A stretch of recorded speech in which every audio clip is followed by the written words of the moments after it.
We'll solve the equation 0.4p plus 0.2 equals 4.2p minus 7.8 minus 0.6p. Now, this equation has a lot of decimals in it, so the first thing I'm going to do is to multiply on both sides of the equation to eliminate the decimals, to clear the decimals. And we see that each of these decimal expressions has just one decimal place. So if I multiply on both sides by 10, I will clear the decimals. And let's do that. We have 10 times 0.4p plus 0.2 on the left-hand side. And multiplying by 10 on the right-hand side, I have 10 times 4.2p minus 7.8 minus 0.6p.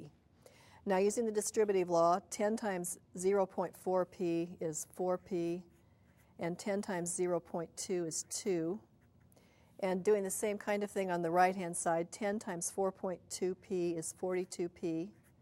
10 times 7.8 is 78, so I have minus 78. And 10 times 0.6p gives me 6p, so I have minus 6p. Now, I'm going to collect like terms on the right-hand side next. I have two p terms here, so I'll just rewrite the left-hand side.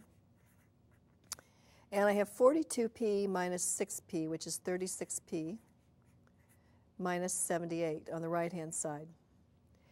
Now I want to use the addition principle to collect all the terms that involve p on one side of the equation and all the other terms on the other side of the equation.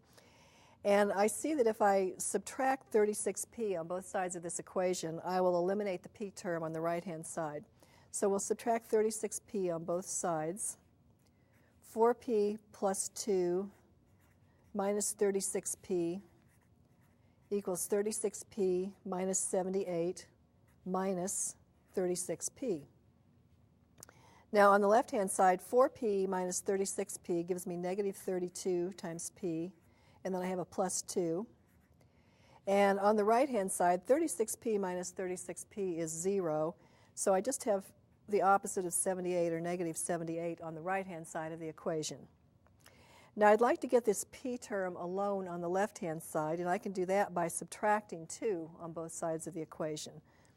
So I can write negative 32p plus 2 minus 2 equals negative 78 minus 2. And let's go to a new sheet of paper.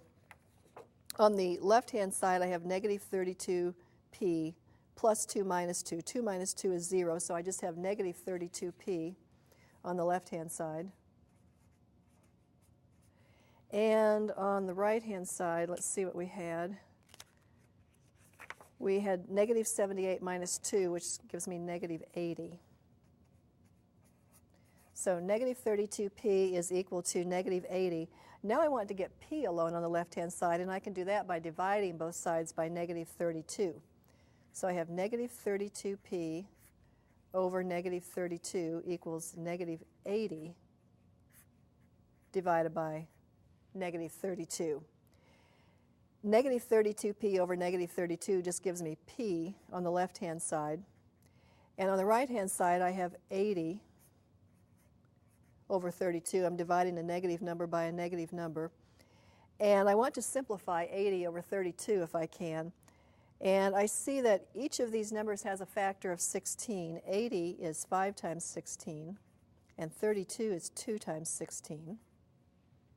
And now I can cancel the 16s that are common to the numerator and denominator. It's like removing a factor of 1 in the form of 16 over 16. And what that leaves me with then is that p is equal to 5 over 2. So we would say that the solution of this equation is 5 over 2, or 5 halves.